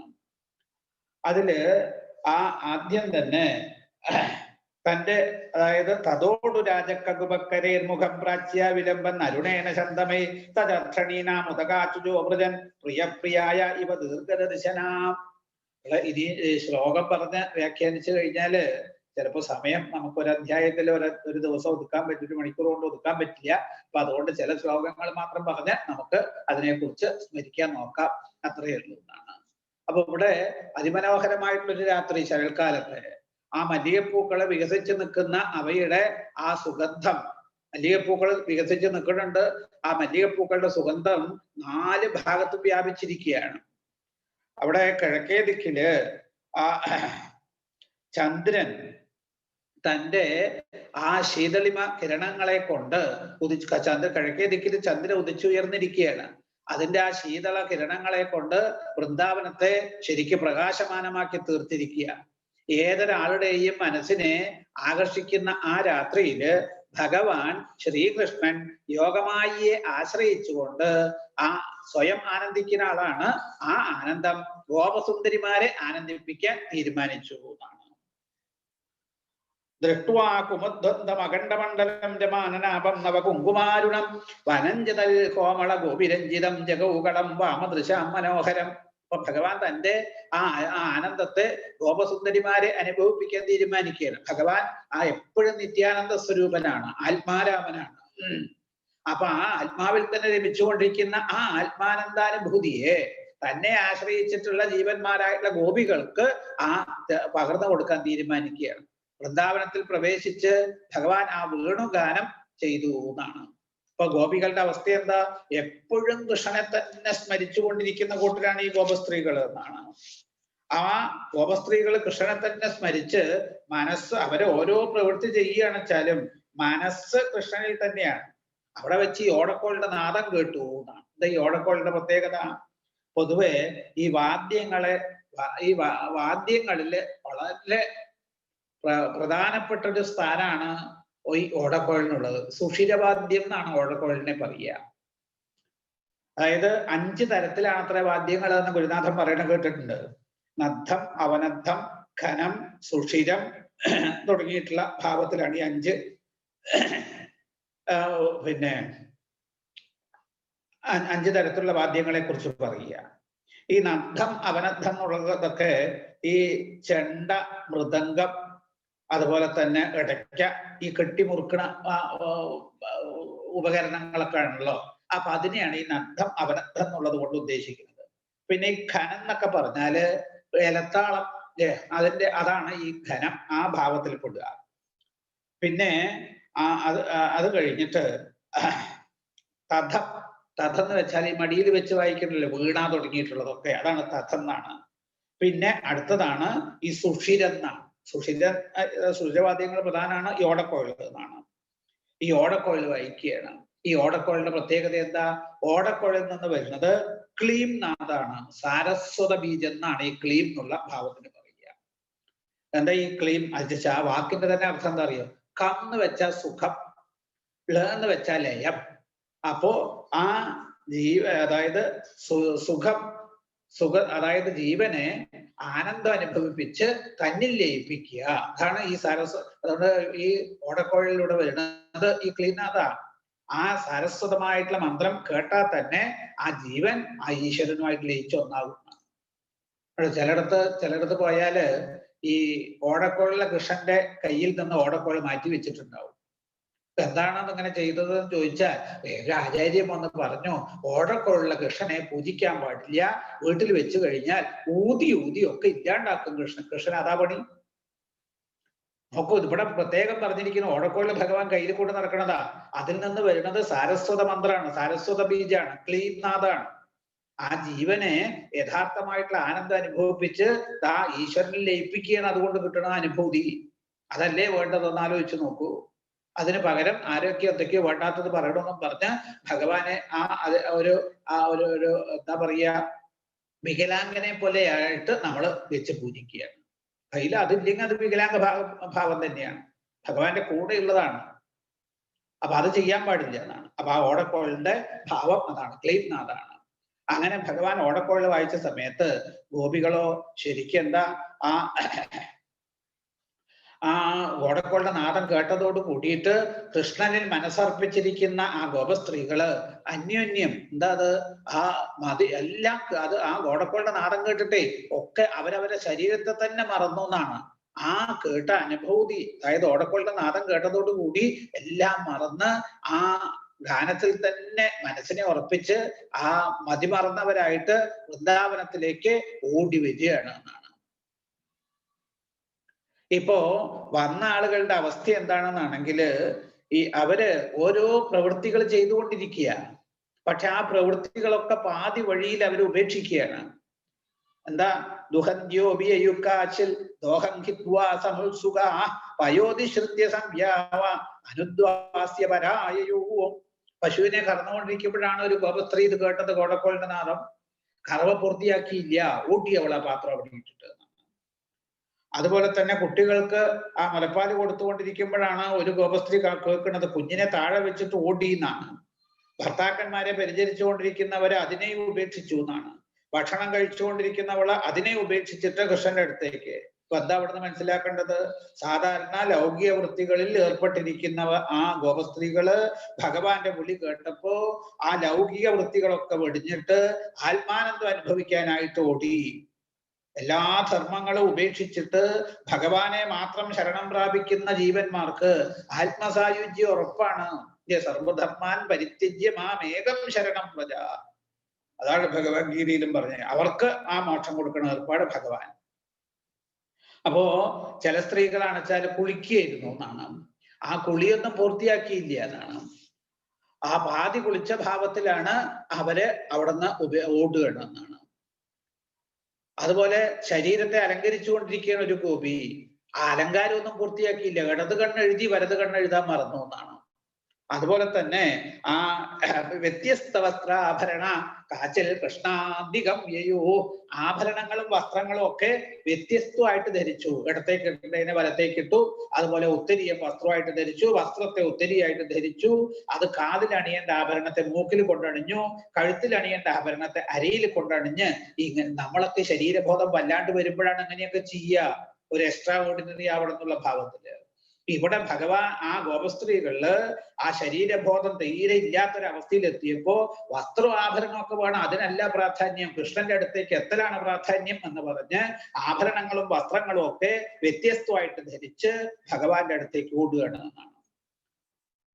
അച്ഛനമ്മമാരും ബന്ധുക്കളും ഭർത്താക്കന്മാരും ഒക്കെ തടയുന്നുണ്ട് അവരെ. പക്ഷേ ഭഗവാനാൽ ആകർഷിക്കപ്പെട്ട മനസ്സോട് കൂടിയിട്ടുള്ള അവരെ യാതൊരു തടസ്സത്തിനും, അതായത് അവരെ പിന്തിരിപ്പിക്കാൻ കഴിഞ്ഞില്ല. അവരെയൊക്കെ അതൊക്കെ തട്ടിമാറ്റി എന്നാണ്. ഇതാണ് ഭഗവാനിൽ മനസ്സുറച്ചാൽ പിന്നെ വിഷയസുഖങ്ങളിൽ താല്പര്യം ഇല്ലാണ്ട് വരും. പിന്നെ ഭർത്താവും ബന്ധുക്കളൊന്നും ആകർഷിക്കില്ല. ലൗകിക മര്യാദകളും ആ ജീവനെ സംബന്ധിച്ച് ബാധകമല്ല. ചില ഗോപസ്ത്രീകൾക്ക് പോകാൻ പറ്റിയില്ല, വാതിലൊക്കെ പൂട്ടിയിട്ടിരിക്കുകയാണ്. അപ്പൊ എന്താ അവര് ചെയ്തത്? ആ കൃഷ്ണഭക്തിയുടെ തീവ്രത കൊണ്ട് കർത്തവ്യത്തെയും ശരീരത്തെയും മറന്നിരിക്കണു. ആ വേണുഗാനം കേട്ട സമയത്ത് വീട്ടിനകത്ത് പെട്ടുപോയി സ്ത്രീകളെ വാതിൽ പൂട്ടിയിരിക്കുകയാണ്. വൃന്ദാവനത്തിൽ എത്താൻ പറ്റുന്നില്ല. കൃഷ്ണന്റെ വേണുഗാനം കേൾക്കും തോറും വൃന്ദാവനത്തിൽ എത്തിച്ചേരാൻ വേണ്ടിയിട്ട് അവരുടെ ഹൃദയം ശക്തമായിട്ട് അങ്ങനെ തുടിക്കുകയാണ് എന്നാണ്. അവിടെ എത്തിച്ചേരാൻ കഴിയുന്നില്ലല്ലോ എന്ന ആ വിചാരം കൊണ്ട് നീറിയിട്ട് അവരുടെ പാപവാസനകൾ മുഴുവൻ നശിച്ചു. അവര് കൃഷ്ണനെ ദൃഢമായിട്ട് ഉള്ളിൽ ധ്യാനിക്കുകയാണ്. ഭഗവത് ധ്യാനത്തിന്റെ തീവ്രതയെ കൊണ്ട് അനുഭവപ്പെട്ട ആനന്ദത്തിന്റെ ഭാവം കൊണ്ട് അവരുടെ പുണ്യവാസനകൾ നശിച്ചു എന്നാണ്. ഭഗവാനെ ഹൃദയത്തിൽ ധ്യാനിച്ചുറപ്പിച്ച് ആ ആനന്ദം കൊണ്ടുണ്ടായിട്ടുള്ള അനുഭവത്തില് അവരുടെ പുണ്യവും നശിക്കുകയാണ്. നോക്കൂ, ഈ ശരീരം നമ്മൾ എടുത്തു വരുന്നത് എങ്ങനെയാ? പുണ്യഫലമായിട്ടുള്ള സുഖവും പാപഫലമായിട്ടുള്ള ദുഃഖവും അനുഭവിക്കാൻ വേണ്ടിയിട്ടാണ് നമ്മളൊക്കെ ശരീരം എടുത്തു വരുന്നത്. പുണ്യവാസനകളും പാപവാസനകളും നശിച്ചാൽ പിന്നെ ശരീരം നിലനിൽക്കില്ല. അല്പനിമിഷത്തിന്റെ ഉള്ളില് പുണ്യവാസനകളും പാപവാസനകളും നശിച്ച ഗോപസ്ത്രീകള് ശരീരം ഉപേക്ഷിച്ച് അന്ത്യധ്യാമിയായിട്ടുള്ള പരമാത്മാവിൽ ഏകീഭവിച്ച് ഒന്നായിട്ട് തീർന്നു. ഇത് കേട്ടപ്പോ ആ കഥ കേട്ടുകൊണ്ടിരിക്കുന്ന പരീക്ഷത്തിന് അത് അത്ര പിടിച്ചില്ല എന്നാണ്. അല്ലെങ്കിൽ പരീക്ഷത്തിന് പിടിക്കാണ്ടല്ല, ഇത് കേൾക്കുന്ന നമ്മളെ പോലുള്ള ആളുകൾക്ക് ചിലപ്പോൾ പിടിക്കാണ്ട് വരും. അപ്പൊ പരീക്ഷത്തിലൂടെ ആ ചോദ്യം ചോദിപ്പിച്ചിരിക്കുകയാണെന്ന് വേണം കരുതാൻ. അതാണ് ഉത്തമം. എന്താ പറഞ്ഞത്? പറഞ്ഞോ, തമേവ പരമാത്മാനം ജാരബുദ്ധ്യാഭിസംഗത ജഗുർഗുണമയം ദേഹം സത്യപ്രക്ഷീണ ബന്ധന. പറയണ മഹർഷേ, അതെ, ഈ പറഞ്ഞത് ഞാൻ സമ്മതിക്കില്ല. കൃഷ്ണൻ എന്ന് വെച്ചാൽ സഗുണ ബ്രഹ്മാണ് അല്ലേ? അപ്പോ ഈ സഗുണ ബ്രഹ്മമായിട്ടുള്ള കൃഷ്ണനെ അവര് ബ്രഹ്മമായിട്ടൊന്നും ഗോപസ്ത്രീകൾ മനസ്സിലാക്കിയിട്ടില്ല. കൃഷ്ണനെ അതിസുന്ദരനും നന്ദഗോപരുടെ പുത്രനുമായി ഒരു ശരീരഭാവത്തിൽ ഒരു കാന്തബുദ്ധിയോട് കൂടിയിട്ടാണ് ഗോപികൾ സ്നേഹിച്ചത്. അല്ലാതെ കൃഷ്ണനെ അവര് ബ്രഹ്മമായിട്ട് ബോധിച്ചിട്ടില്ല. നിർഗുണ ബ്രഹ്മത്തിൽ മനസ്സുറച്ചാലല്ലേ കർമ്മവാസനകൾ നശിക്കുള്ളൂ. നോക്കൂ, ആ 3 ഗുണങ്ങളോടുകൂടി ബന്ധപ്പെട്ടവയാണ് എല്ലാ വാസനകളും. വാസനകൾ നശിച്ചാലല്ലേ മനസ്സ് ആത്മാവിൽ ലയിച്ച് മുക്തനാവാൻ പറ്റുള്ളൂ. സ്വരൂപത്തോടു കൂടിയുള്ള കൃഷ്ണൻ സഗുണനാണ്. ആ സഗുണ സ്വരൂപത്തിൽ മനസ്സുറച്ചാൽ എങ്ങനെയാണ് നിർഗുണാനുഭൂതി ഉണ്ടാകുക? അതൊന്ന് പറഞ്ഞു തരണം എന്നാണ്. ഇത് കേട്ടപ്പോ ശുഗമഹർഷിക്ക് കുറച്ചൊരു ചുണ്ടി വന്ന പോലെയാണ് അവിടുത്തെ ഉത്തരം പറയുന്നത്. എന്താ ശുഗമഹർഷി പറഞ്ഞത്? കൃഷ്ണം വിദു പരം കാന്തം. രാജാവ് ചോദിക്കുകയാണ്, കൃഷ്ണം വിദു പരം കാന്തം നതു ബ്രഹ്മതയാമുനെ ഗുണപ്രവാഹോ പരമ താസാം ഗുണധീയാങ്കഥ. അതായത് ആ ഭഗവാനെ ആ ഹൃദയത്തിൽ ധ്യാനിച്ച് അതായത് ജാരഭാവത്ത്, അതായത് ശരീരഭാവത്തോട് കൂടിയിട്ടാണെങ്കിലും ഞാൻ ഗോപസ്ത്രീകള് ഭഗവാനെ ഹൃദയത്തിൽ ശരിക്ക് അനുഭവിക്കുകയാണ്. അതോട് കൂടിയിട്ടാണ് അവരുടെ പുണ്യഭാവങ്ങളൊക്കെ നശിച്ച് ആ കർമ്മബന്ധങ്ങളൊക്കെ വിട്ടിട്ട് അവർ ഈശ്വരനെ പ്രാപിച്ചത്. ഇത് കേട്ടപ്പോഴാണ് ആ പരീക്ഷിത് മഹാരാജാവ് കൃഷ്ണനെ അവർ കാന്തനായിട്ടേ കണ്ടിട്ടുള്ളൂ, ബ്രഹ്മമായിട്ട് അറിഞ്ഞിട്ടില്ല. എങ്ങനെയാണ് അവർക്ക് ഈ ഒരു ഭാവത്തിൽ എത്താൻ കഴിഞ്ഞത്? അതായത് കൃഷ്ണനെ കാന്തഭാവത്തിൽ കണ്ടു കഴിഞ്ഞാൽ ത്രിഗുണഭാവം അവിടെ ഉണ്ട്. നിർഗുണഭാവത്തിൽ അവർ എത്തിയിട്ടില്ലല്ലോ. അപ്പോഴാണ് ശുഗമഹർഷി പറഞ്ഞത് ഉക്തം പുരസ്താൽ ഏതത്തെ ചൈത്യ സിദ്ധിപ്യതാ അല്ലയോ അതായത് പരീക്ഷത്തെ ഇതിനുള്ള മറുപടി ഞാൻ നേരത്തെ എന്നെ പറഞ്ഞു തന്നിട്ടുണ്ട്. എന്താ പറഞ്ഞു തന്നത്? അതായത് ഋഷികേശനായിട്ടുള്ള ഭഗവാനെ നിന്ദിച്ചവരാണ് ശിശുപാലൻ. ആ ശിശുപാലൻ ഭഗവാനെ ചീത്ത വിളിച്ചു. ആ ശിശുപാലന് മുക്തിയല്ലേ ഭഗവാൻ കൊടുത്തത്. അപ്പൊ പിന്നെ ഭഗവാനെ സർവസ്വമായിട്ട് കരുതിയ ഭഗവാന്റെ എല്ലാ പ്രകാരത്തിലും ഭഗവാനിൽ മനസ്സുറപ്പിച്ച സർവസ്വമായിട്ട് കരുതിയ ഗോപികൾക്ക് മോക്ഷം കൊടുത്തതിൽ എന്ത് ആശ്ചര്യാണുള്ളത്? നോക്കൂ, നിർഗുണനായിട്ടുള്ള ഭഗവാൻ എന്തിനു വേണ്ടിയിട്ടാണ് സഗുണഭാവം സ്വീകരിക്കുന്നത്? നൃണാം നിശ്രേയസാർത്ഥായ വ്യക്തിർ ഭഗവതോ നൃഭ അവ്യയസ്യ അപ്രമേയസ്യ നിർഗുണസ്യ ഗുണാത്മന. നോക്കൂ, ആ ഭഗവാൻ അവ്യയനാണ്, അപ്രമേയനാണ്, ഇന്ദ്രിയങ്ങളെ കൊണ്ട് അറിയാൻ കഴിയാത്തവനാണ്. അപ്പോ ആ ഭഗവാൻ എന്തിനു വേണ്ടിയിട്ടാണ് ഈ സഗുണഭാവം സ്വീകരിക്കുന്നത് എന്നാണെങ്കിൽ, ആ സഗുണഭാവത്തിൽ ജീവന്മാര് സ്മരിച്ച് ആ സഗുണഭാവത്തിൽ മനസ്സുറച്ചു കഴിഞ്ഞാല് തീർച്ചയായിട്ടും അവർക്ക് ആ അനുഭൂതിയെ അല്ലെങ്കിൽ സാക്ഷാത്കാര ഭാവത്തെ കൊടുക്കാൻ വേണ്ടിയിട്ടാണ്. നമുക്ക് അതായത് ശിശുപാലൻ ശത്രുഭാവത്തിൽ നിരന്തരം കൃഷ്ണനെ സ്മരിച്ച് മുഖതനായിട്ട് തീർന്നില്ലേ? അത് സപ്തമസ്കന്ധത്തിൽ വർണ്ണിച്ചിട്ടുണ്ട്. അപ്പൊ ശത്രുഭാവത്തിൽ എപ്പോഴും ഓർമ്മിച്ച ശിശുപാലൻ പോലും മോക്ഷം പ്രാപിച്ച സ്ഥിതിക്ക് സ്നേഹഭാവത്തില് കൃഷ്ണനിൽ മനസ്സുറപ്പിച്ച ഗോപികള് മുഖതകളായിട്ട് തീർന്നതിൽ ആശ്ചര്യമുണ്ടോ പരീക്ഷത്തെ? വികാരരഹിതനാണ് ഭഗവാൻ, 3 ഗുണങ്ങൾക്കും അതീതനാണ്, ബുദ്ധിക്ക് വിഷയീഭവിക്കാത്തവനുമാണ് പരമാത്മാവായിട്ടുള്ള ഭഗവാൻ. ആ ഭഗവാൻ എന്തിനു വേണ്ടിയിട്ടാണ് ഓരോ അവതാരങ്ങൾ സ്വീകരിക്കുന്നത്? ജനങ്ങൾക്ക് മോക്ഷാനുഭൂതി നൽകി അനുഗ്രഹിക്കാൻ വേണ്ടിയിട്ടാണ്. ഒരു നദി സമുദ്രത്തിൽ ചെന്ന് ചേരണു, മറ്റൊരു നദിയാണ് തിരമാലയിലാണ് ചെന്ന് ചേരുന്നത്. തിരമാലയിൽ ചെന്ന് ചേരുന്ന നദിയും സമുദ്രത്തിലല്ലേ എത്തുന്നത്? സമുദ്രം തന്നെയാണ് തിരമാലയായിട്ട് പ്രകടമായിട്ട് തീരുന്നത്. അതുകൊണ്ടാണ് അങ്ങനെ സംഭവിക്കുന്നത്. അതുപോലെ നിർഗുണ ബ്രഹ്മമായിട്ടുള്ള ഭഗവാൻ തന്നെയാണ് ശ്രീകൃഷ്ണ സ്വരൂപേണ പ്രകടമായിട്ട് ഭവിച്ചിരിക്കുന്നത്. സമുദ്രവും തിരമാലയും ഒന്നെന്നതുപോലെ നിർഗുണ ബ്രഹ്മവും അവതാര സ്വരൂപിയായിട്ടുള്ള കൃഷ്ണനും ഒന്ന് തന്നെ. അപ്പൊ ശ്രീകൃഷ്ണ സ്വരൂപേണ പ്രകടമായിട്ട് തീരുമ്പോഴും ഭഗവാന്റെ നിർഗുണ ഭാവത്തിന് യാതൊരു തരത്തിലുള്ള കോട്ടവും അവിടെ സംഭവിക്കുന്നില്ല. അതുകൊണ്ട് എന്താ വേണ്ടത്? അങ്ങനെയുള്ള കൃഷ്ണനിൽ കാമം ക്രോധം ഭയം സ്നേഹം ഐക്യം സൗഹൃദമേവച നിത്യം ഹരോ വിതതോ യാന്തി തന്മയതാം ഹിതേ. അങ്ങനെയുള്ള ഭഗവാനില് ഏതെങ്കിലും ഒരു ഭാവത്തെ നമ്മൾ വളർത്തുകയാണ് വേണ്ടത്. അപ്പൊ ആ കൃഷ്ണനിൽ ഗോപികളെ പോലെ കാമത്തെയോ, ശിശുപാലനെ പോലെ ദ്വേഷ്യത്തെയോ, കംസനെ പോലെ ഭയത്തെയോ, യശോദയെ പോലെ സ്നേഹവാത്സല്യങ്ങളെയോ, പാണ്ഡവന്മാരെ പോലെ വീഴ്ചയെയോ, നാരദാദി മഹർഷിമാരെ പോലെ ഭക്തിഭാവത്തെയോ നിരന്തരം ഉറപ്പിച്ചുകൊണ്ട് ജീവിക്കുന്നവർക്ക് കർമ്മവാസനകൾ നശിച്ച് ഭഗവത് സായുജ്യത്തെ പ്രാപിക്കാൻ കഴിയും. ഭഗവാനിൽ മനസ്സുറച്ചു കഴിഞ്ഞാൽ സകല ജീവജാലങ്ങളും മുക്തന്മാരായിട്ട് തീരും. നോക്കൂ, അങ്ങനെയുള്ള യോഗേശ്വരേശ്വരനും ജനന മരണങ്ങൾക്ക് അതീതനുമായിട്ടുള്ള സർവേശ്വരനായിട്ടുള്ള കൃഷ്ണനെ സംബന്ധിച്ച് ഇങ്ങനെ ഒരു സംശയം അങ്ങക്ക് ഉണ്ടായത് അനുചിതമായി പോയി എന്നാണ് എനിക്ക് തോന്നുന്നത്. കാരണം അമ്മയുടെ ഗർഭപാത്രത്തിൽ കിടക്കുന്ന സമയത്ത് ആ ഭഗവാനല്ലേ അങ്ങയെ വന്ന് രക്ഷിച്ചത്. അപ്പൊ അതൊക്കെ ചെയ്യാൻ കഴിയുന്ന ഭഗവാന് തന്നെ സ്നേഹിച്ച ഗോപികൾക്ക് മോക്ഷം കൊടുക്കുന്നതിൽ മോക്ഷം കൊടുക്കാൻ കഴിയില്ല എന്ന് അങ്ങേക്ക് തോന്നുന്നുണ്ടോ? അപ്പൊ അത് ഏതൊരു തരത്തിലും ഭഗവാന്റെ കാരുണ്യം ഉണ്ടെങ്കിൽ സമസ്ത ലോകവും സംസാരത്തിൽ നിന്ന് മുക്തരായിട്ട് തീരും എന്ന് അതിന് യാതൊരു സംശയവും വേണ്ട എന്ന് കാണിച്ചു കൊടുക്കുകയാണ് ശുഗമഹർഷി ശ്രീ പരീക്ഷത്തിന് എന്നാണ്. പിന്നെ ആ ഭഗവാൻ ആ ഗോപസ്ത്രീകളെയൊക്കെ നോക്കുകയാണ്. തൻ്റെ വാക്സാമർത്ഥ്യം കൊണ്ട് അവരെയൊക്കെ മോഹിപ്പിച്ചു ഭഗവാൻ എന്നാണ്. അതാണ് ഭഗവാന്റെ വാക്കിൽ ആരും പെടൂല്ലോ. പറഞ്ഞു, ഭാഗ്യവതികളെ സ്വാഗതം വോ മഹാഭാഗ പ്രിയം കിം കരവാണിവ വ്രജസ്യാനാമയം ഗച്ഛിത് ഭൂതാഗമന കാരണം. അല്ലയോ അതായത് ഗോപികളെ, ഭാഗ്യവതികളാണ് നിങ്ങൾക്ക് സ്വാഗതം. നിങ്ങൾക്ക് പ്രിയപ്പെട്ടതായിട്ട് എന്തൊരു കാര്യമാണ് ഞാൻ ചെയ്തു തരേണ്ടത്? നിങ്ങൾ വന്ന ഗോകുലത്തിൽ എല്ലാവർക്കും ക്ഷേമം തന്നെയല്ലേ? നിങ്ങളിപ്പോ ഇങ്ങോട്ട് വന്നത് എന്തിനാണ് എന്ന് പറയണം. ഇപ്പോ വരാൻ പാടില്ല. എന്താ കാരണം? ഇത് രാത്രിയാ അല്ലേ? ഈ രാത്രി രജന്യേഷ ഘോരരൂപ ഘോര സത്വനിഷേവിത പ്രതിയാത വ്രജം നേഹ സ്ഥേയം സ്ത്രീഭിസ്സു മധ്യമാം. ഈ രാത്രി അതിഭയങ്കരാണ്, ഘോരമാണ്. ഇവിടെ ഈ ഘോരരൂപികളായിട്ടുള്ള സത്വങ്ങൾ നിറഞ്ഞ ആ സ്ഥലമാണ് ഈ കാട്. അതുകൊണ്ട് ഈ കാട്ടില് ദുഷ്ടമൃഗങ്ങൾ ധാരാളം ഉണ്ട്. അവരുകളായിട്ടുള്ള നിങ്ങള് ഈ രാത്രിയിൽ വനത്തില് അധിക നേരം നിൽക്കുന്നത് ശരിയാണോ? അതുകൊണ്ട് എന്ത് വേണം? നിങ്ങള് ആ വന്ന സ്ഥലത്തേക്ക്, നിങ്ങളുടെ വീട്ടുകളിലേക്ക് തിരിച്ചു പോകണം എന്ന് പറയുകയാണ്. ഇതേ ശ്ലോകം തന്നെ വിപരീതാർത്ഥത്തിലും ചില മഹാത്മാക്കൾ പറയുന്നുണ്ടോ?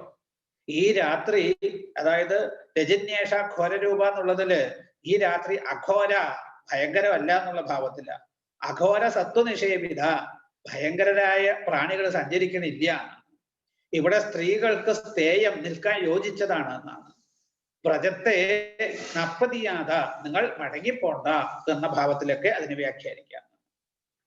അപ്പോ നമുക്ക് പറയാ ഭഗവാൻ, നിങ്ങളുടെ അച്ഛനമ്മമാര്, സഹോദരന്മാര്, ഭർത്താക്കന്മാര് ഇവരൊക്കെ നിങ്ങളെ അന്വേഷിക്കുന്നുണ്ടാവും. അതുകൊണ്ട് ബന്ധുക്കൾക്ക് ഒരു വിധത്തിലുള്ള ഭയവും ദുഃഖവും നിങ്ങൾ ഉണ്ടാക്കി തീർക്കാൻ പാടില്ല. അതുകൊണ്ട് നിങ്ങൾ പൊക്കോളൂ. ഇവിടെ സുന്ദരിമാരെ നിങ്ങളെ മാതാപിതാക്കൾ തരിയും എന്ന് പേടിക്കേണ്ട. ഈ കാട്ടിൽ ബഹുദൂരം വന്ന് കണ്ടുപിടിക്കാൻ അവർക്കൊന്നും സാധിക്കില്ല. അതുകൊണ്ട് ബന്ധുക്കൾ വരും എന്ന് ഭയപ്പെടേണ്ട. ഇങ്ങനെ ഇങ്ങാർത്ഥവും പറയാം എന്നൊക്കെ പറയും ചില ആളുകള്. ഏതായാലും നിങ്ങൾ ഈ കാനന ഭംഗി ആസ്വദിക്കാൻ വേണ്ടിയിട്ട് വന്നതാണെങ്കിൽ ഒക്കെ കണ്ടില്ലേ, ഇനി അപ്പൊ നിങ്ങൾ തിരിച്ചു പോകണം എന്നാണ്. ഇനിയിപ്പോ എന്നോടുള്ള സ്നേഹം കൊണ്ടാണ് നിങ്ങൾ ഇങ്ങോട്ട് വന്നത് എങ്കിൽ എന്നെ സ്നേഹിക്കുന്നത് എൻ്റെ അടുത്ത് ഇരുന്നിട്ട് വേണമെന്നൊന്നും ഇല്ല എന്നാണ്. പിന്നെന്താ വേണ്ടത്? അതായത് മനസ്സിനെ എന്നിൽ ഉറപ്പിച്ചുകൊണ്ട്, കാരണം എന്നെ എല്ലാവർക്കും സ്നേഹ, കാരണം സർവ്വ പ്രാണികളും എന്നിൽ സന്തോഷമുള്ള ആളുകളോട് സന്തോഷിക്കുന്നതാണ്. എല്ലാവർക്കും എന്നെ വലിയ ഇഷ്ടമാണ്, സർവ്വ പ്രാണികൾക്കും. നിങ്ങളുടെയൊക്കെ ധർമ്മം എന്താ അറിയോ? ഭർത്ത ശുശ്രൂഷണം സ്ത്രീണാം പരോധർമ്മോഹ്യമായ ബന്ധൂനാം ച കല്യാണ്യ പ്രജാനാം ജാനപോഷണം. ഒരു സ്ത്രീയുടെ പരമധർമ്മം എന്ന് വെച്ചാല് ഭർത്താവിനെ ശുശ്രൂഷിക്കലാണ്. അതാണ് പരമധർമ്മമായിട്ടിരിക്കുന്നത് എന്നാണ്. അതുകൊണ്ട് തന്നെ അവൾക്ക്, അതായത് സകലവിധ മംഗളങ്ങളും അനുഭവിക്കാനായിക്കൊണ്ട് കഴിയുന്നതാണ്. നിങ്ങളുടെ കുട്ടികൾ കരയുണ്ടാവും, അവരെ ചെന്ന് ആശ്വസിപ്പിക്കണ്ടേ? സ്ത്രീകളുടെ ധർമ്മം ഭർത്താവിനെ ശുശ്രൂഷിക്കലാണ്. ഭർത്താവിന്റെ ബന്ധുക്കളെ പരിചരിക്കല്, സ്വന്തം കുട്ടികളെ നോക്കി രക്ഷിക്കുക, ഇതൊക്കെ സ്ത്രീകളുടെ കർത്തവ്യമാണ്. ഭർത്താവ് ഇനിയിപ്പോ കൊള്ളരുതാത്തവനായിരിക്കാം.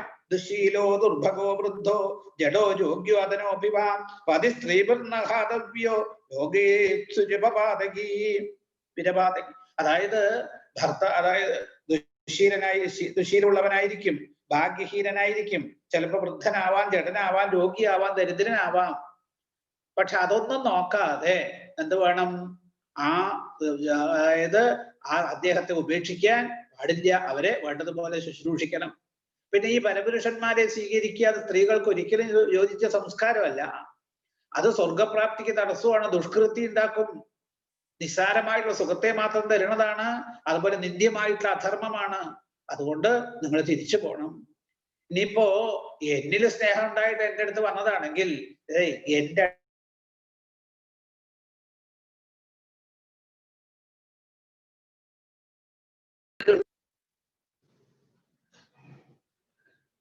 അതായത് എൻ്റെ അടുത്ത് ഇരിക്കണം എന്നൊന്നുമില്ല. ശ്രവണാൽ ദർശനാൽ ധ്യാനാൻ മൈ ഭാവോ നികീർത്തനാൽ ന തഥാ സന്നികർഷേണ പ്രതിയാത തതോ ഗൃഹാൻ.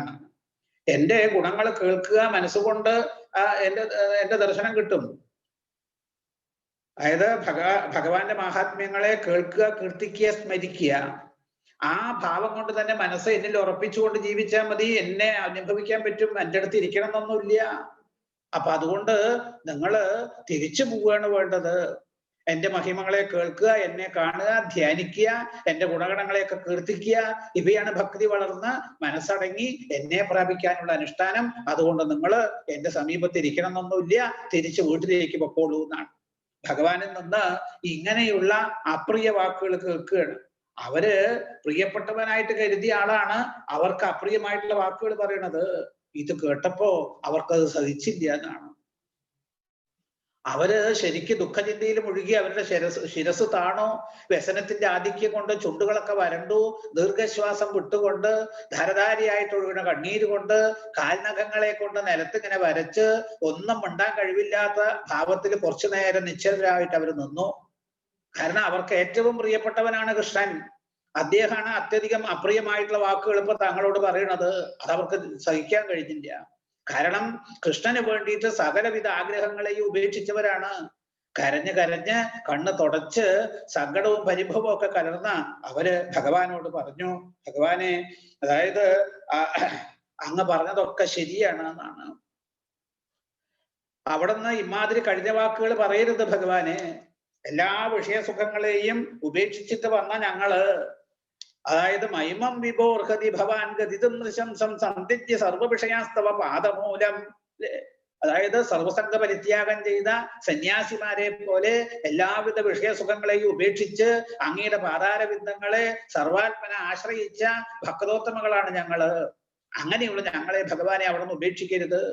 തന്നെ ആശ്രയിക്കുന്ന മുമുക്ഷുക്കളെ കൃഷ്ണ ഭഗവാൻ എങ്ങനെയാണോ സ്വീകരിക്കുന്നത് അതുപോലെ അങ്ങ് ഞങ്ങളെ സ്വീകരിക്കണം ഭഗവാനെ.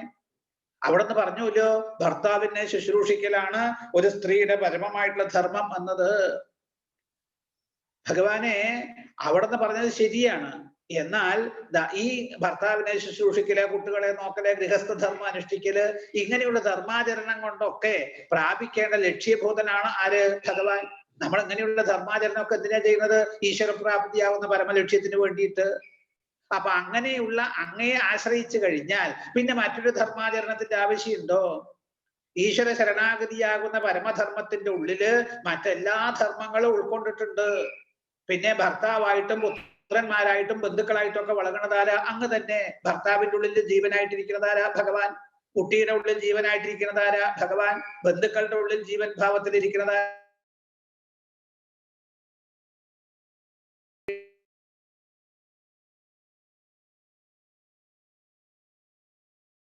ാണ്. അങ്ങനെയുള്ള ഞങ്ങളുടെ ആശയെ നിഷ്ഫലമാക്കാൻ പാടില്ല. ഈ വീട്ടുകാര്യങ്ങളിൽ വ്യാപിച്ചിരിക്കുന്ന ഞങ്ങളുടെ മനസ്സിനെ അവിടുന്ന് പൂർണ്ണമായിട്ട് അപഹരിച്ചിരിക്കുക. വീട്ടുജോലികൾ ചെയ്യുന്ന ഞങ്ങളുടെ കൈകള് അവിടുത്തെ പാദസേവ ചെയ്യാനാണ് അത് ആഗ്രഹിക്കുന്നത്. അവ മറ്റൊന്നും ചെയ്യുന്നില്ല. ഞങ്ങളുടെ കാലുകള് അങ്ങയുടെ സമീപത്തേക്ക് നടക്കാൻ പറഞ്ഞാൽ മാത്രമേ അനുസരിക്കുള്ളൂ. ഇവിടുന്ന് അങ്ങോട്ട് പോകാൻ പറഞ്ഞാൽ കൂട്ടാക്കില്ല. ആ സ്ഥിതിക്ക് ഞങ്ങള് വീട്ടിലേക്ക് എങ്ങനെയാ തിരിച്ചു പോവുക? അതുകൊണ്ട് വീട്ടുജോലികളൊന്നും ഞങ്ങൾക്ക്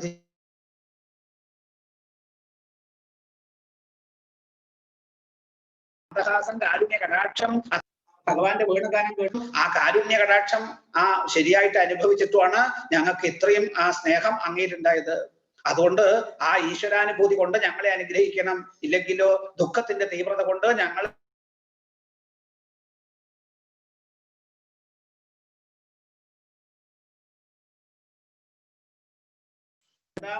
ഭഗവാൻ ലക്ഷ്മി ദേവിക്ക് പോലും ദുർലഭങ്ങളായിട്ടുള്ള ഈ പാതാരബിന്ദങ്ങളെ ഒരിക്കല്, അതായത് ഇപ്പോ 3 മാസം പ്രായമായിട്ടുള്ള സമയത്ത് അങ്ങ് ആ ശകടാസുരനെ, വണ്ടിയുടെ രൂപത്തിലുള്ള അസുരനെ ഒന്ന് ചവിട്ടിയില്ലേ?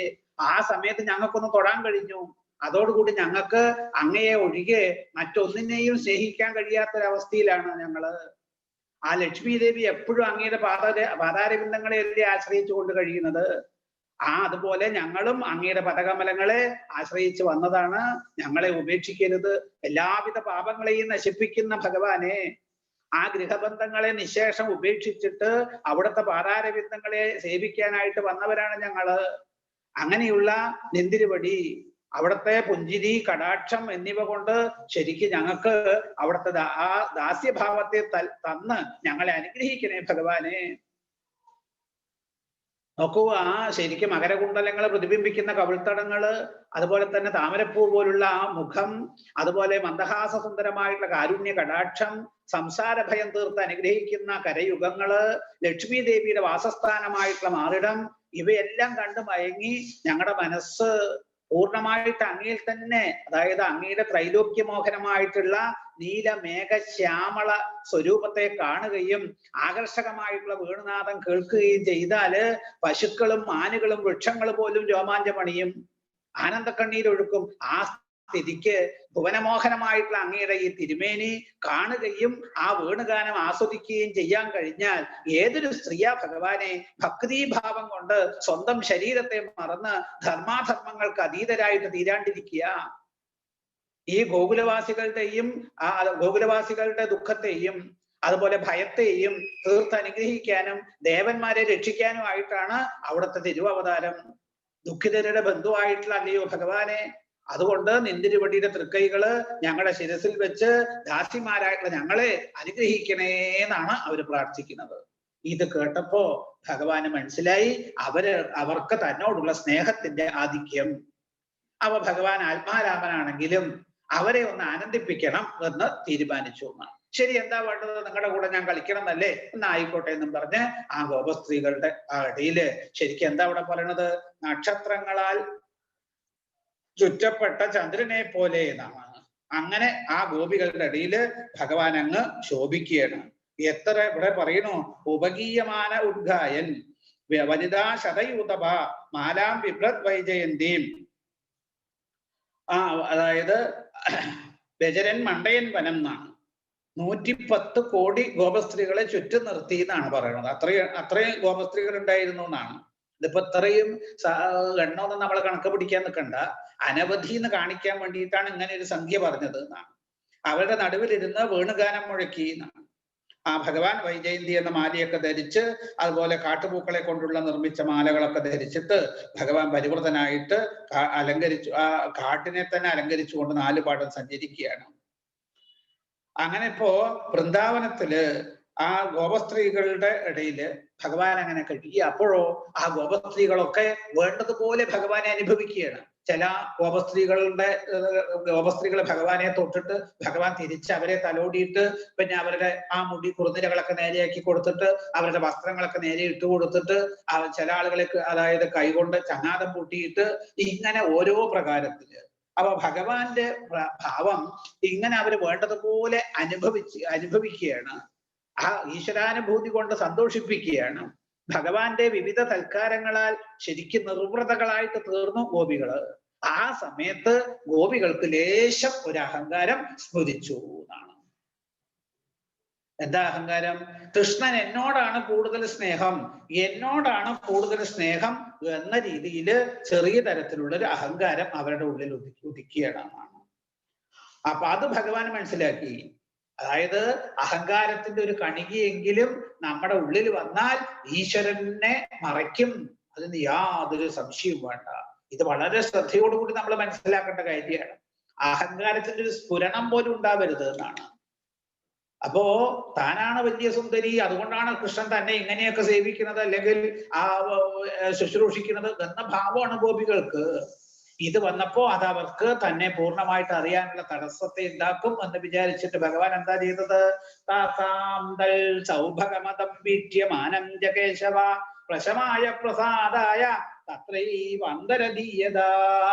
അതായത് ഭഗവാൻ ഇപ്പൊ ഗോപികളുടെ ആ സൗന്ദര്യ അഹങ്കാരത്തെ അല്ലെങ്കിൽ ആ ഗർഭിനെ ഇല്ലാണ്ടാക്കാൻ വേണ്ടിയിട്ട് ആ സൗഭഗമതസ്യ പ്രശമായ മാനസ്യ പ്രസാദായ തത്ര അന്തരധീയത ഏവ.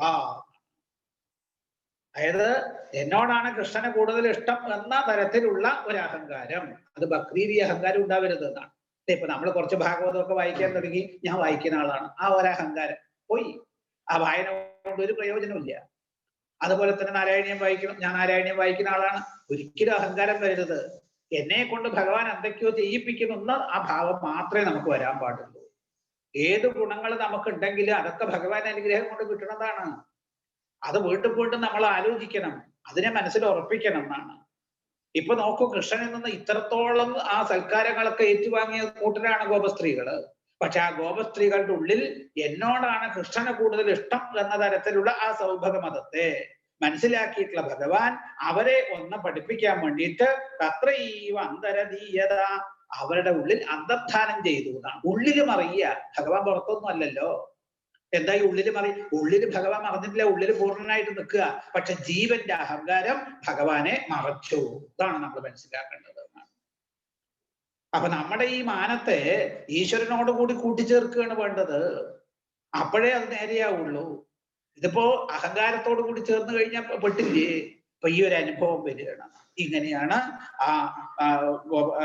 അതായത് രാസക്രിയയുടെ തുടക്കത്തിലുള്ള ആ 29ാമത്തെ അധ്യായത്തിലെ കാര്യങ്ങള് വർണ്ണിച്ചിരിക്കുന്നത് എന്നാണ്. ഏതായാലും ഇത് ഈ അധ്യായത്തോടു കൂടി ഇന്നിവിടെ നമുക്ക് അവസാനിപ്പിക്കാം. ഇനി ബാക്കി കാര്യങ്ങൾ അടുത്ത ദിവസം നമുക്ക് സ്മരിക്കാം. ഇന്നത്തെ യജ്ഞ സമർപ്പണം നടത്തി ധന്യരായിട്ടുള്ള മഹാത്മാക്കള് ഭാഗ്യദർശൻ മകീരം ഇവരാണ് ഇന്നത്തെ യജ്ഞ സമർപ്പണം നടത്തിയിട്ട് ഭഗവാന്റെ അനുഗ്രഹത്തിന് പൂർണ്ണമായിട്ട് പാത്രം ആയ അതായത് വ്യക്തി. അതൊരു ചെറിയ കുട്ടിയാണ് ഭാഗ്യദർശൻ. നമ്മുടെ ലൈല മുത്തശ്ശി എന്നോട് ചില സംശയങ്ങളൊക്കെ ഒരിക്കലും ചോദിച്ചതാണ്. നല്ല ആധ്യാത്മികമായിട്ട് ഒരുപാട് കാര്യങ്ങൾ അറിയണം, അത് പഠിക്കണം എന്ന ഭാവത്തില് പ്രായത്തെയൊക്കെ മറന്നുകൊണ്ടാണ് അവരുടെ ക്ലാസ്സിനോടുള്ള അവരുടെ ആഭിമുഖ്യം. അപ്പോ തീർച്ചയായിട്ടും ഭഗവാനിൽ ഭക്തി ഉള്ളത് കൊണ്ടാണ് അങ്ങനെ ഒരു ഭാവം അവർക്ക് തോന്നുന്നത്. അവരുടെ ആ ഭക്തി ഭാവം കൊണ്ട് തന്നെ അവരുടെ ആ കുടുംബത്തില് പൂർണ്ണമായിട്ടുള്ള ഭഗവത് അനുഗ്രഹവും ഐശ്വര്യവും തീർച്ചയായിട്ടും ഉണ്ടാവും. അപ്പൊ അവരുടെ കുടുംബത്തിനും ആ ഭാഗ്യദർശൻ എന്ന ആ ബാലനും ഭഗവാന്റെ അനുഗ്രഹം അവരുടെ തറവാട്ടിനും തന്നെ പൂർണ്ണമായിട്ട് ഉണ്ടാകട്ടെ എന്ന് എല്ലാവരും മനസ്സിൽ തട്ടി പ്രാർത്ഥിക്കുക. വീണ്ടും ഈ തരത്തിലുള്ള കാര്യങ്ങളൊക്കെ നമ്മൾ ചെയ്യുമ്പോൾ ഇങ്ങനെയുള്ള സൽക്കർമ്മങ്ങൾക്ക് പാത്രമാവാനും അതിനുള്ള കഴിവും സന്മനസ്സും ഭഗവാൻ കൊടുക്കട്ടെ എന്ന് പ്രാർത്ഥിക്കുകയാണ്. ഏതായാലും ലൈല മുത്തശ്ശിയുടെ കുടുംബത്തിന് ശ്രീ ഗുരുവായൂരപ്പന്റെ അനുഗ്രഹം പൂർണ്ണമായിട്ട് ഉണ്ടാവട്ടെ എന്ന് ഒരിക്കൽ കൂടെ പ്രാർത്ഥിച്ചുകൊണ്ട് ഈ സത്സംഗത്തെ ഭഗവത് പാതാരബിന്ദങ്ങളിൽ സമർപ്പിക്കാം. ഹരിയോം തത്ത്. ഇനി പല സംശയം ആർക്കെങ്കിലും ഉണ്ടെങ്കിൽ അത് ചോദിക്കാം, അല്ലെങ്കിൽ നമുക്ക് ഇവിടെ വെച്ച് അവസാനിപ്പിക്കാം. ഹരിയോം.